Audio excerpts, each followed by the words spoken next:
Hey, everybody, welcome to Big Blend Radio's Eat, Drink, and Be Merry show. Today, we're excited to welcome back world traveler and travel writer Debbie Stone. You know, we call her the Fire Monkey. Well, you know what? Fire Monkey went hopping through Rogue Valley, which is in Southern Oregon. You've heard us talk about Medford and Ashland and a little bit of Jacksonville, which I didn't know was a ghost town or gold rush town, I should say, not a ghost town, a gold rush town, until we got her article in. And her article on her culinary adventures is up right now on blendradioandtv.com. It's also coming up in our very first and new issue of Eat, Drink, and Be Merry magazine. And you can check that all out at blendradioandtv.com. So, and also for this whole area, go to Travel-Medford.com. So, Fire Monkey, welcome back. How are you? I'm well, and I'm like just drooling over those pictures because it brings me back again to that incredible destination. I am so besotted with that area of Oregon. It's just not only is it beautiful, it just seems to have everything that you would want from a destination as a visitor and even as somebody who would live there. I mean, it has it all. Yeah. You know, something happened with us in Oregon too this year, just kind of like, and unfortunately, that's why for those watching, we've got the photos of the wineries in the background because Nancy and I want to feel like we're at the vineyards. We wanted to have that experience. Unfortunately, we just drove right through at night when we were up in Oregon this year. But there's something about that state, like, you know, when you think about moving somewhere, we were both like, this is a state we could live in for sure. It's magical, but the Southern Oregon area we didn't get to do as much, but this is a place it seems that you keep going back to. I do. You know, years and years ago, I went to do the Oregon Shakespeare Festival, which is in Ashland, one of the towns. And, you know, I was hooked then, but then I went back to raft the Rogue River and do Crater Lake and was hooked again. And you know, the hooks kept getting deeper and deeper in me. And then on my last trip, it just, you know, it's just, I find that every time I go, it's just something about that place. And I get further and further, you know, into it. And I find that there's this and there's that and no end to what there is that you can do there, you know? You know, I got interested in why it was called the Rogue Valley, because that's a weird name. When you think about a rogue, we're going rogue. Well, yeah, you're going rogue, or why it was named the Rogue Valley. And this is what I came up with. There were two brothers, Jesse and Lindsay Applegate, part of a band of settlers traveling from Missouri using the Oregon Trail to go across to Oregon. And when this is sad, they're crossing the Columbia River, they lost their young sons. They put them on a raft with all their belongings and they lost them, the whole thing. And they decided they would go back again and find a safer route. Well, you wouldn't have to cross that river. Apparently it's a hard river to cross, which they did. They forged a new trail through Nevada, California, and up to the Rogue Valley. But they called it the Rogue Valley because of the Native Americans who fought them the whole way through because they were protecting their territory. And that's where they got the name, because they called the Native Americans rogues. Yikes. So, you know, I'm thinking one day they might have to change the name of it. They might. Yeah. And you know, I don't know if many visitors really know the origin of the name. You know, I think it's just perhaps they don't know that background story, you know, but that is an interesting story, because you would think, okay, rogue, R-O-G-U-E, rogue, a rogue, you know, the kind of person that a rogue is, you know. We always think of a rogue certainly not like that valley, you know. Yeah, it's so funny. But you know, I think with the history of Oregon and the coastline, even think about Lewis and Clark, how they got stuck on the coastline for so long. So there's so much history there. And I think from our experience there, everyone's getting along pretty good now. What happened in history may be a little bit different. Well, this is in the 1800s. Yeah. So it's the river. You did the river rafting, and that's exciting. You know, no wonder they have to have all that wine for after you've done all that, you know, rafting. We did. I think this was a number of years ago, but it was one of those like 5 or 6 day, multi-day rafting trip. So, and we went from historical lodge to historical lodge on the road, which is like a wild and scenic river. And, it's got some great rapids there, and then some areas where it's calmer. But then at the end of the day, you get to go to this historical lodge to stay, which I loved because I loved having a shower and a bed and great food. But it was interesting to see these historical lodges that have been grandfathered into that area because they were there for so long. So, but it is one of the most. It's a beautiful, breathtaking river, just beautiful. It's neat because you did Snake River when you were into Hell's Canyon. We went along the Snake River this year too, and we were like waving at you. We're like, Fire Monkey was rafting down here. Go Fire Monkey, go Fire Monkey. Well, we went to Shoshone Falls in Idaho. Yes. And then we went up, up through Bern, Oregon, up through Bend, up to Sun River.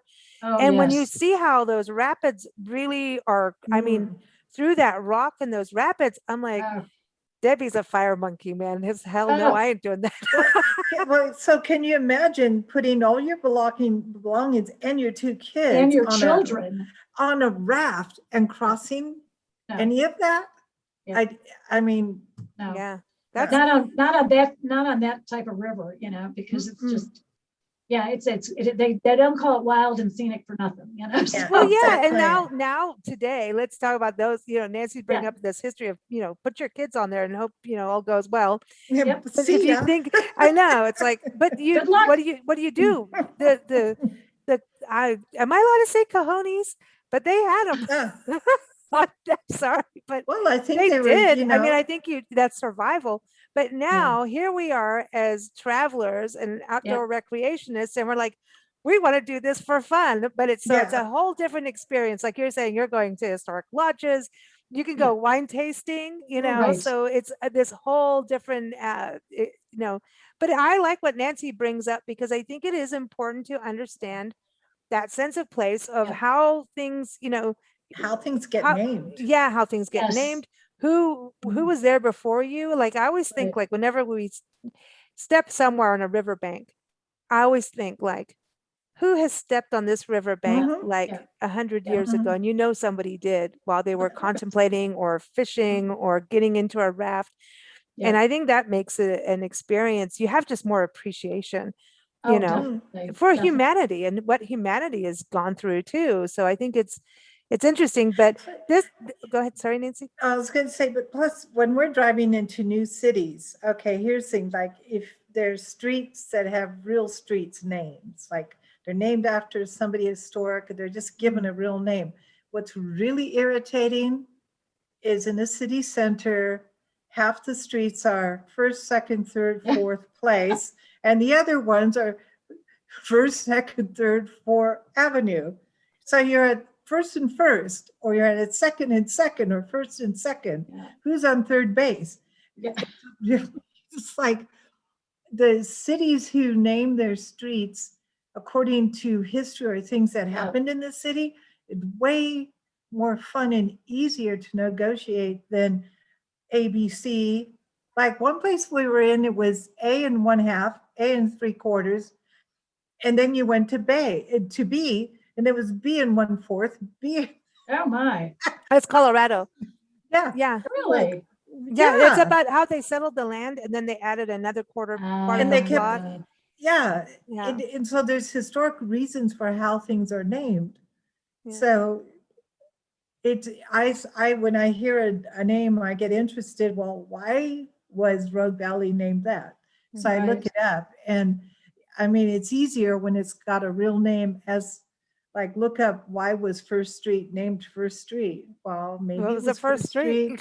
Maybe you're right. It was like exactly. It was the first pathway or roadway. I'm the first person here. I claimed this street. But I think going back to what you said, I think everywhere you go, there's roots. There's something that is anchoring that place, and if you're somebody who's interested in those roots and that connection, then it is great to be able to pursue that. Exactly. Especially when you're sipping wine and overlooking the vineyards, you got to go, okay, I'm having a wonderful time. how did this get settled, because Oh, the climate there is interesting, because I yes. know Oregon's going through heat waves as we talk now, and, getting out of them, but Yeah. Southern Oregon is warm, but it's also got its, it's, It, it is a rough terrain actually out there. Beautiful, but Yeah. rugged, I should say. it is, but some of the wineries are in higher elevations, which then give way to different wines that are suited for higher elevations, and more temperate zones, warmer climate.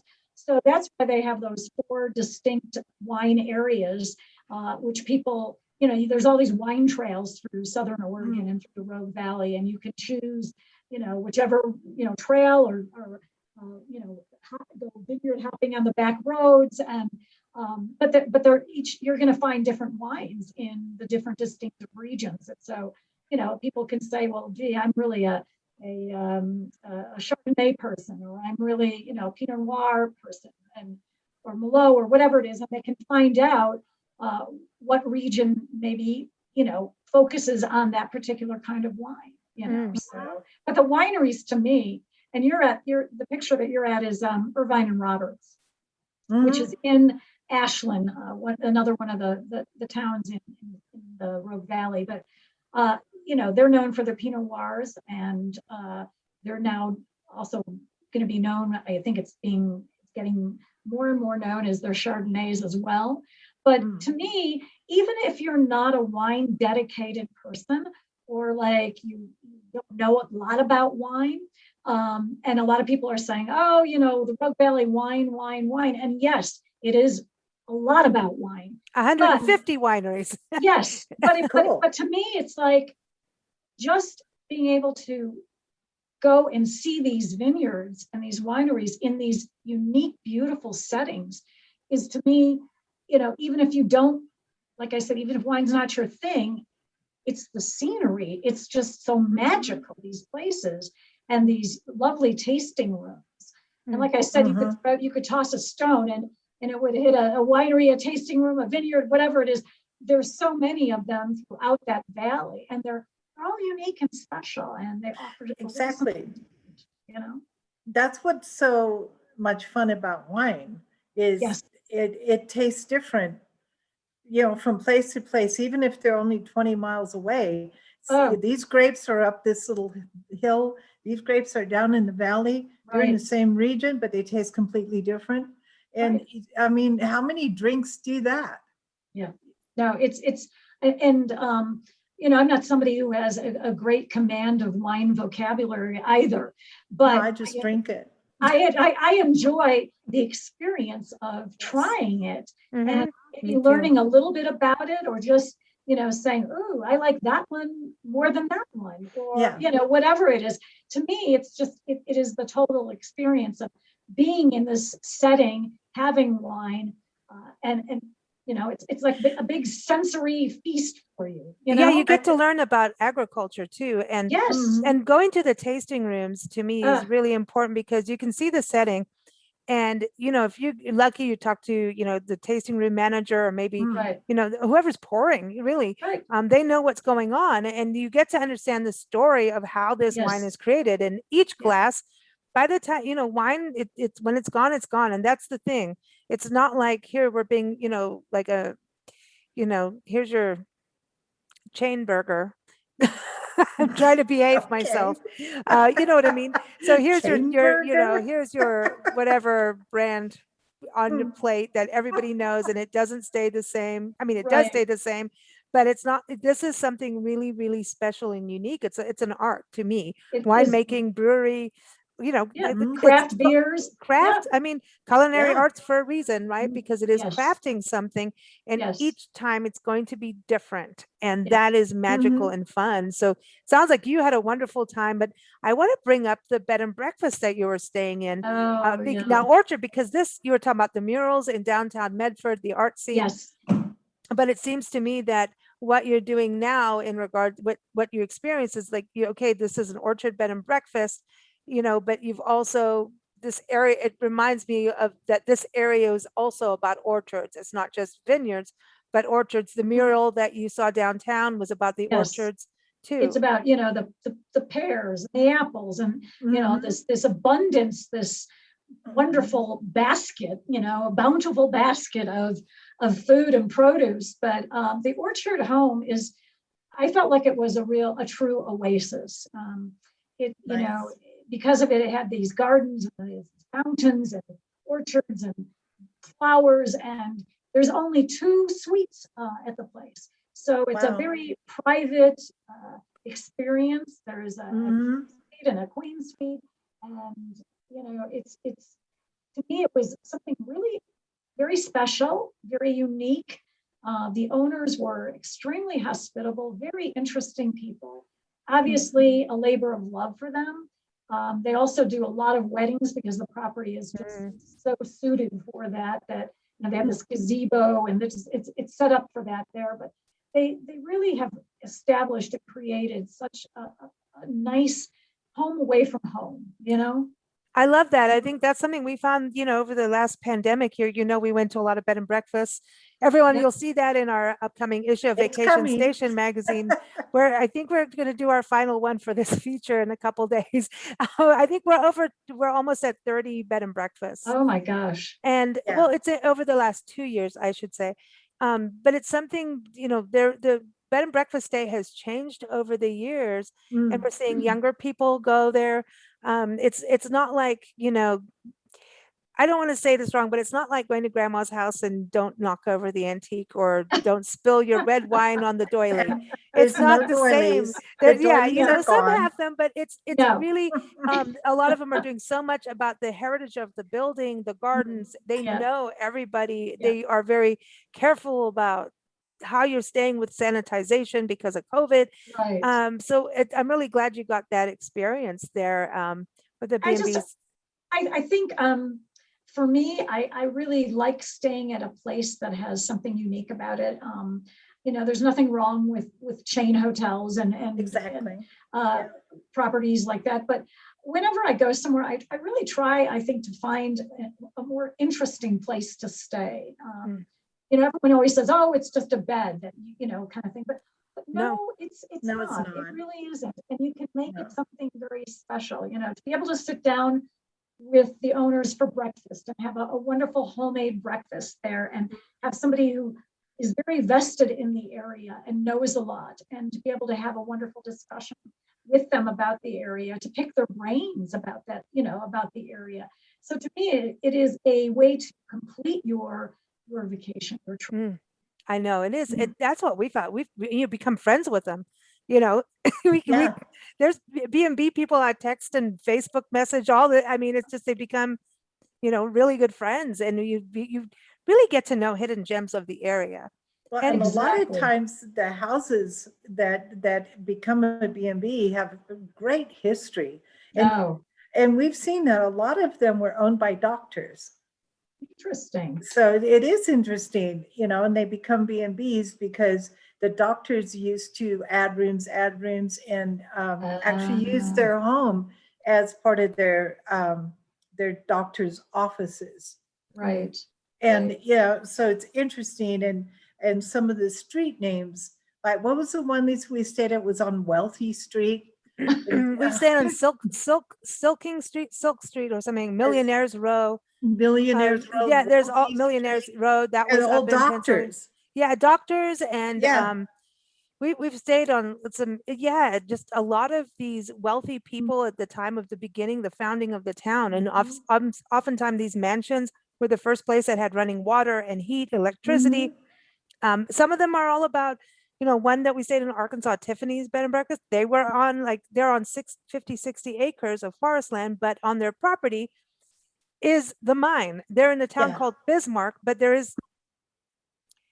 I don't know where Bismarck is. It's the back of their property with the old mine that's not there anymore. You know what I mean? There's a gas station and a little restaurant that's actually pretty cool. But these places, every single place has this history. And I think bed and breakfast, the more we can all stay at them. And I just really liked it. I always had this idea, which was wrong, that B&Bs are for couples and elder couples. And from this last couple years, and I think at one point it may have been, but this last couple of years, we saw so many people out on their Mhm. first B&B escape, young couples, Yeah, solo travelers. It's a great way for solo, even for business travelers. And you're talking about the weddings at the Orchard Home. yeah. A lot of the B&Bs now have ended up doing elopements and these really tiny Mhm. weddings with being Right. zoomed out to the family during the pandemic. And I think something that's going to stay is the wedding for Mhm. a lot of B&Bs that want to do that. And I love when a B&B, I mean, B&Bs and inns always have these wonderful breakfasts in the morning. And Right. I'm a sucker for those, you know, and it's like, I love that all homemade food, you know, whether it's Mhm. eggs to order. And here at the Orchard, you know, she's using, you know, eggs from her hens and, you know, I mean, chickens. And Cool. it was like, you know, and then, you know, homemade fresh from the oven blueberry muffins and fresh fruit. And, you know, to me, that's just, I mean, you know, like I said, you've got me there. I'm already there. Some you of know? those innkeepers need to have restaurants, I think. Some of the ones Oh, that we really believe should have restaurants. And that leads me to, listen, food. food. At least you apparently now like blue cheese. You know, before I went to the Rogue Creamery, which is well known, famous all over, and you know they've won the World Cheese Award for their blue cheese. You know, maybe like a little bit of blue cheese crumbles sometimes. I was just not. It was okay, but boy, I had these wonderful little samples of blue cheese, and I was just like, oh my God, this is what real blue cheese tastes like. And maybe I haven't been eating real blue cheese before this, but I walked out of there, like I said, I was like a convert up to blue cheese. But this is such a really wonderful historic creamery. And you know, they use old fashioned the same methods they used on site making the cheese. And like I said, it's won awards, the top award you can win in the world for its cheese. And Wow. so it really is one of those places. But You would think France or something, or even in England, yeah, Stilson would exactly. go USA. Yes, Go Oregon. exactly. Yeah. I was really surprised because I really had no idea, you know, and they have all these different kinds of blue cheese. I mean, there's, you know, so many different varieties I never knew existed, you know. So I was extremely taken with that place. But you know, it's one of many types of wonderful, you know, food producing in the Rogue Valley places. I mean, as I mentioned also, I went to Lily Bell Chocolates, which is also handcrafted chocolate. And So wait, we got wine, cheese, chocolates, oh, I'm like, you know, art, yes, Gosh. recreation, you know, waterfalls, apparently waterfalls. Yes. Waterfalls. hiking, you know, I mean, Hiking. Yeah. you name it, it's They have it all. there. Yeah, yeah. They So, pretty much have it all. and they actually. and oh, the avocado toast at that truffle. I saw that pig. picture. I was like, I want to make that. My gosh, I love avocado toast. And Me I too. have it like all the time. If I go someplace, I'll have it. And it's different kind of in every little place, the way that people have made it. This place was just, I mean, they took it to a new level. And It's like it was so guacamole. pretty. It's Is like it when you want a good guacamole? guacamole. It's like On toast. margaritas. Yes. I know you're in Santa Fe, Oh. Margaritaville. Why aren't we Oh. all having margaritas? I could use it, but I'm trying so hard not to cough because we're in a monsoon storm, and whenever the storms come, I start to Yeah. cough, and I can feel the pressure. And so I'm trying really hard. But margaritas, like it's the same thing. If you go in for a margarita, Yeah. and they put in the typical mix, I'm like, it's just not the same as a freshly squeezed lime. And so I feel the exact same way about avocado toast. And I think the last good one was I'm going to say it was the Outpost in Costa Mesa.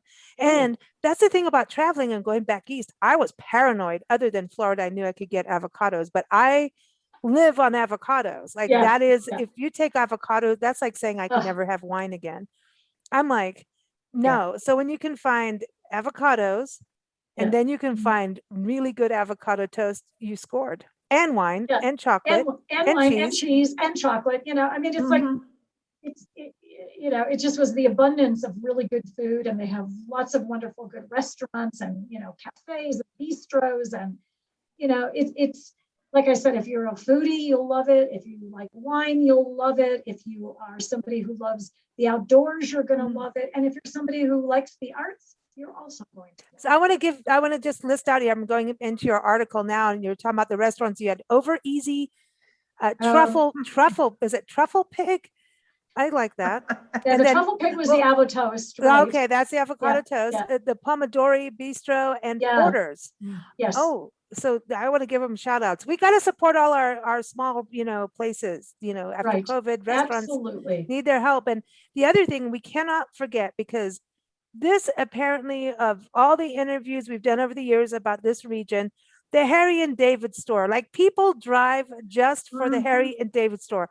So is that that big What's of a up deal? with Like, Harry what's and going David? on with Harry and David?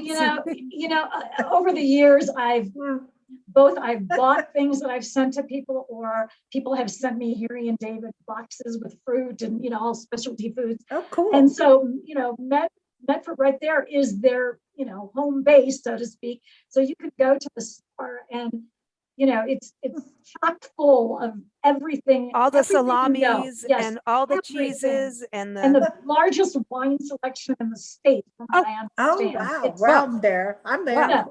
So it was, I thought to myself, I have to go. It's like, it's like going to LL Bean in Freeport, Maine, where they store, it's like, yeah, you have to go where You something. did Tillamook. What was Tillamook like? Because we did the coast, Oregon coast. We didn't.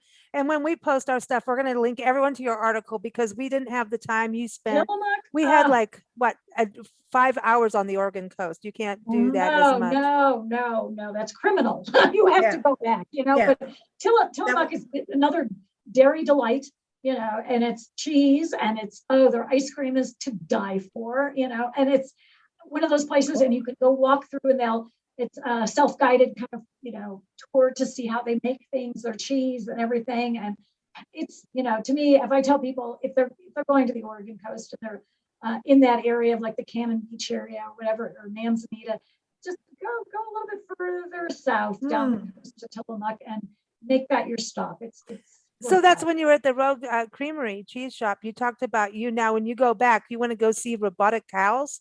Or robotic, what's going on with the cows? They robots? have like themselves.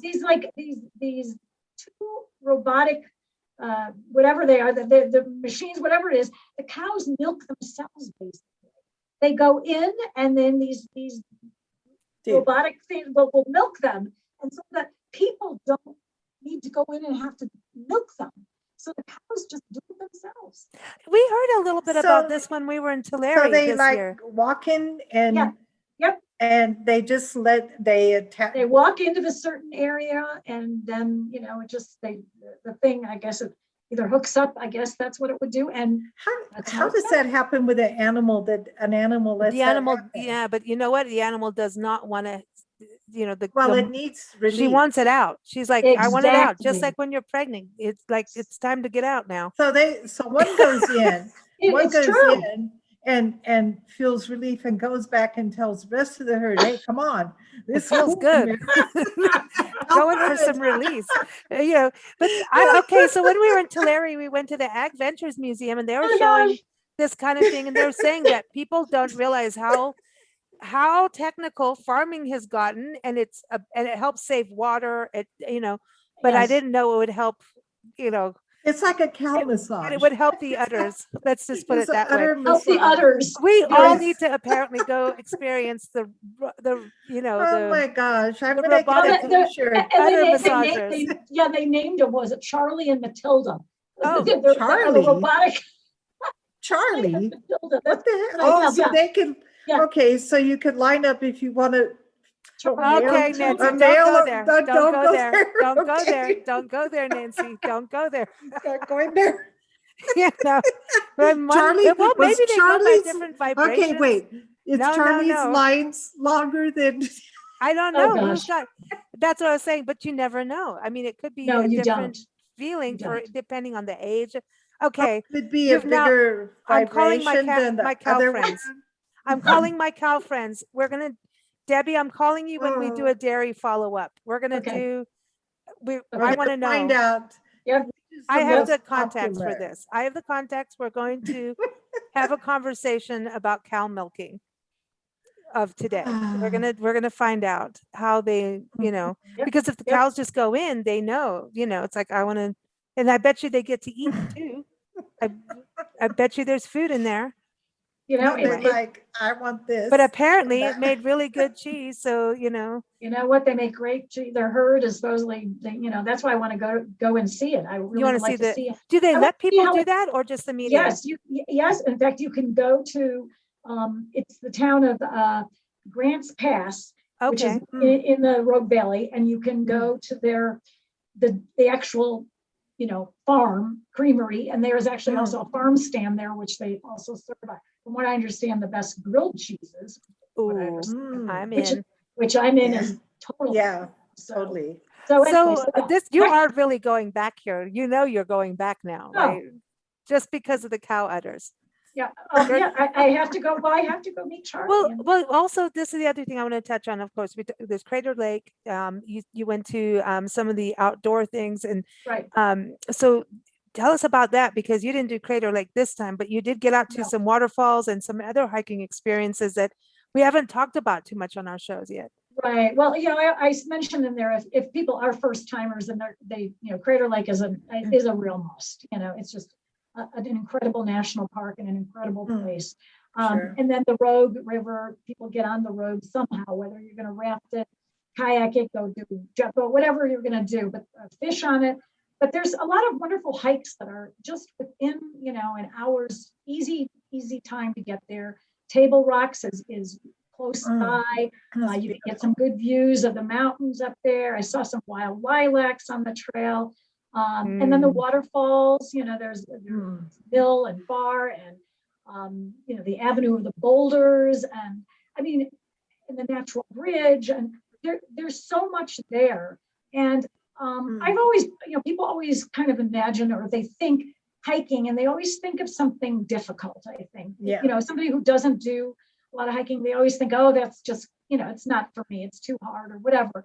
But you know what? There are so many trails that are very moderate, very accessible, and you can, take them and do a few miles, and it's not a lot of uphill, or it's not, a lot of elevation gain or whatever it is, or it's not a tough trail with a lot of switchbacks, but something moderate that everybody, all ages, can do, and can actually see the beauty of the area without thinking that you have to be able to hike 10 miles, and go up 2,000 feet, If they use the word walk, then people go, oh, I can do that. If you say hike, it changes. Then it makes you feel like, well, maybe you can, or maybe you can't. Right. So it is kind of a, how they describe the hike. Right. And, because we've been on hikes where like, holy cow. Well, that's why we have the 1 hour walk group, because getting out for a 1 hour walk, you can go and experience the magnificence of nature on an easy 1 hour trail. And our park system does, state parks, not just our national parks, but state parks, forests, there's always something. And if you are in a wheelchair, or you're pushing kids around in a pram or a stroller, you can do it too. There's, there are options out there. And so get out there. That's cool. But I want to circle back to the arts, because isn't this how it all started for you with the Shakespeare Festival? Absolutely. And, people, if there are listeners out there that don't know about the Oregon Shakespeare Festival, it's a gem, another wonderful gem of the area. And it is, worldwide reputation. They have a lot of people that come from all over every summer to see shows. There are 3 different theaters. One that's an outdoor theater, the Elizabethan, and they do, music, and they do theater and Shakespeare. It's not all, people always think, oh, it's all Shakespeare, and I don't think Shakespeare is my thing, or no, there is Shakespeare, but there is other theater as well. So it is, all you need to do is go onto their, website, and you can look and see what they're showing. And I believe this summer they've opened the outdoor theater. There's going to be a play. They've also got musical concerts going on, dance, I think, as well. So to me, it's a tremendous, and it's in Ashland, and it's a tremendous opportunity for people who want to, get a dose of that wonderful culture there. If you go down there for the recreation, but hey, there's this wonderful festival, Oregon Shakespeare. Go, if you are inclined, see what it's like, because it's truly astounding. But they also have all sorts of art that's free too, like the Vogel Plaza mural, which is a wonderful a downtown, art installation that they, on one side of the building, very colorful, talks about the past, the history, the crops, the agriculture. Then there's the museum on the Southern University Oregon campus, the Schneider Museum. And that is like a little jewel box of a museum. So there's art, and there's art centers for making art and for local art, stores that sell things that, products that local artisans have made. So, you can really have a rich experience when it comes to art. Awesome. So it's got a little bit of everything. You got the outdoors, you got the arts, you got the wine, you got the cheese, you got the chocolates, you got the good food, you got the avocado toast. What about breweries? They've got to have breweries. It's Oregon. They do. Okay.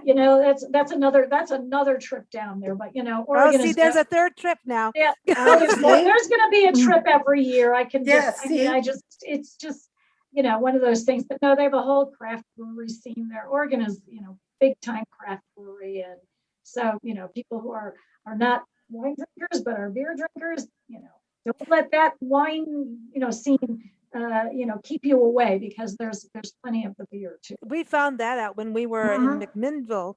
Oh yes, McMinnville. We went That's there. beautiful there. We did a detour.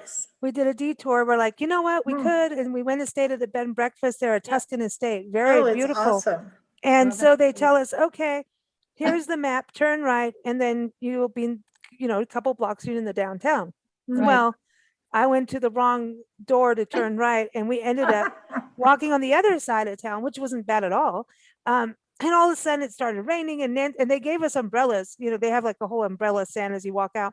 Right. And there's this tap room. I'm like, well, let's just go have beer. And everybody's messaging me, you've got to have the Pinot Noir. You're in McMinnville, you're in Willamette Valley. Yeah. And I'm like, yes, of course we will. Well, no. So it was beer that night. And we had so much fun in this tap room, because they had all the beers. We had just done Sun River, and we never got to the brewery. So Sun River Brewery was, and we're going to get them all in the show. But the next day we did go downtown early morning as things were opening up. Beautiful downtown. And then we drove towards the coast and did get to a winery and had some wonderful Pinot Noir. But like you said, those tasting rooms, the gardens, and just being out in fresh air. We had I think we were there for half an hour, 45 minutes. And then the storm said, this rain came in and said, girls, it's time for you to go to the coast. And we got out and had the sun. It was magical. It was absolutely magical. So I'm with you. The Pacific Northwest is definitely, it's just it's a gem of a state. We were totally sold on it. Yeah. And I think what you say about Oregon, I think it's the diversity of scenery, whether you're on the coast, whether you're in Central Oregon, whether you're in Southern Oregon. The desert, they have a desert area. They have desert, coast, mountain. It's like California, but it's like California, but like right. It's so like you could go around the corner. It's different. Yes. Yeah. But it is one of my favorite. I would say it's, people always say, where's your favorite? And I always say that Oregon's in my top 5, only because I keep going back there, and there's a reason I keep going back. See. Exactly. Well, yeah, that kind of happened to us. at one point we considered actually moving there, years ago, and we didn't. We went to the mountains in Julian and instead, but actually we first visited, we were like, wow, this is magical. And they have berries everywhere. Listen, forest and berries, like some of the forests there, you feel like Tinkerbell's going to come out. Even if you look at the picture, it looks like Julian. It does. It's very similar. That's very California like to me, but it's, I don't know, the mountain. You're so close to the redwoods here too. That was the other thing for me. I'm like, I could hang out here and just, your Mount Shasta's not far. You've got the redwoods, you've got Crescent City, you've got, all the rivers that I can't pronounce. Umpapa, quaka, papa.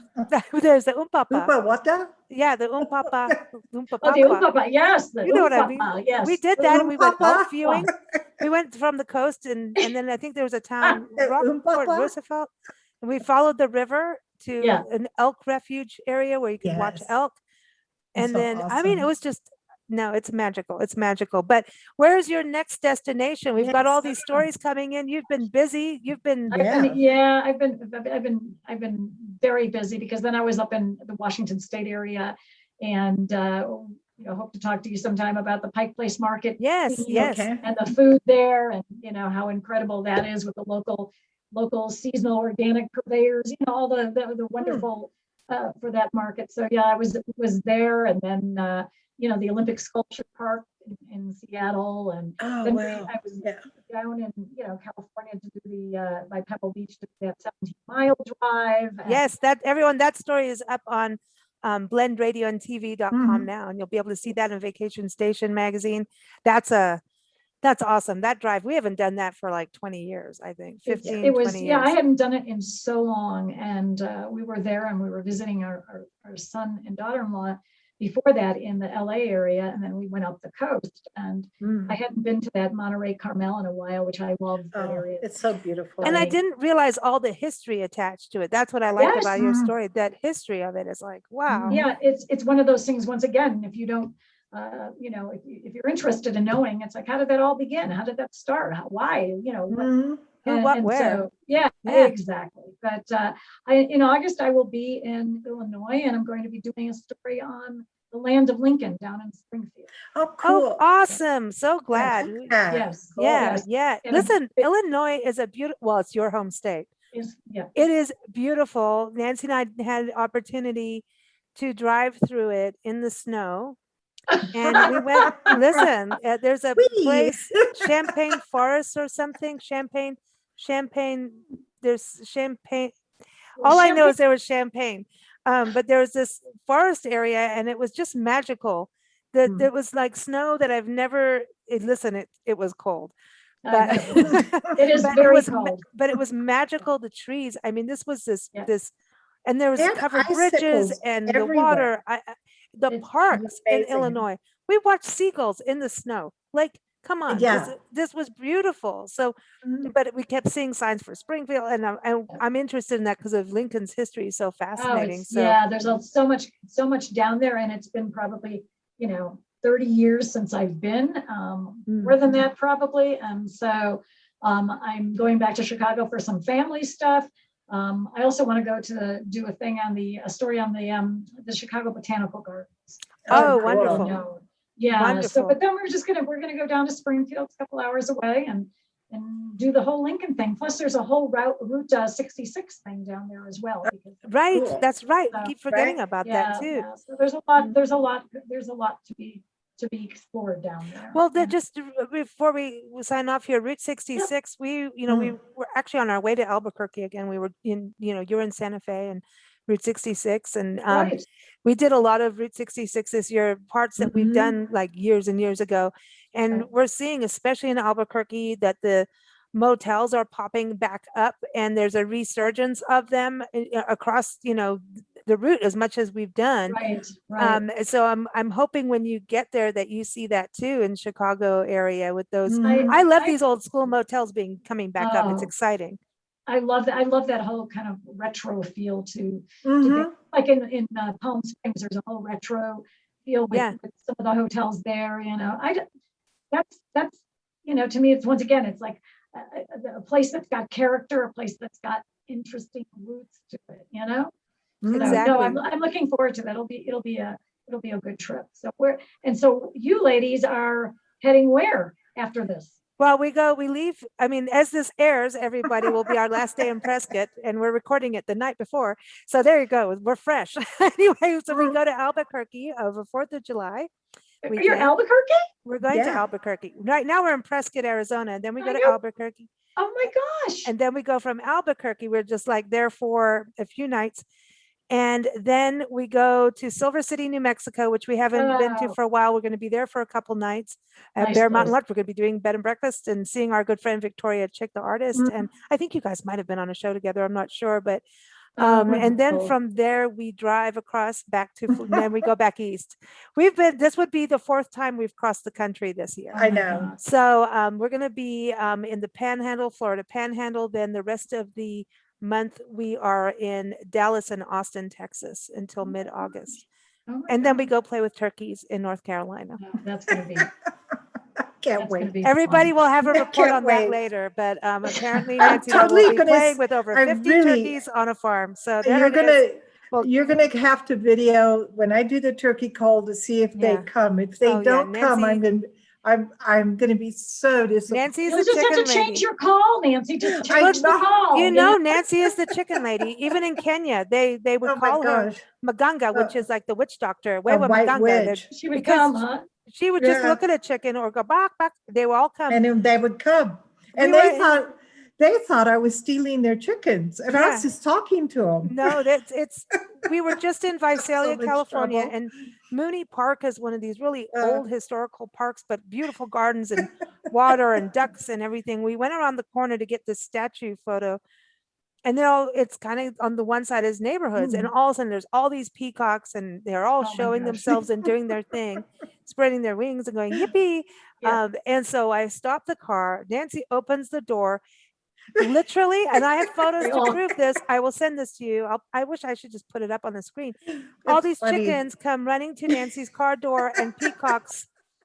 And I'm like sitting there going, like, what, Just that's the calling photo them. apparently. Nancy, you are a chick magnet. Oh, Or a turkey or magnet. are you a Charlie or a Matilda? A turkey magnet. Okay, Great. so okay, listen. So Fire Monkey, next time we Yes. meet you, the first time we met you was at the Georgia O'Keeffe Art Gallery and Yes. Museum in downtown Santa Fe, which was awesome. But next time we meet, we must do it on a farm where there's cows, robotic yeah. udder massagers, and turkeys and chickens. Sounds Oh, like a boy. plan. We'll Sounds like bring a wine plan. though. We'll have to have wine. Oh gosh, wine, cheese, and Yeah. chocolate. Must. Okay, must. sounds good. Sounds good. Everyone, Debbie's article's up on blendradioandtv.com right now. It'll be in the upcoming issue of Eat, Drink, Be Merry magazine coming out next week after the 4th of July weekend. So sign up for our newsletter to get it in your email box. You'll find it on Facebook, Twitter, Instagram, all those great places. Just type in Big Blend Mags. And keep up with us at Big Blend Radio. Just go to bigblendradio.com. And we air Sunday through Friday.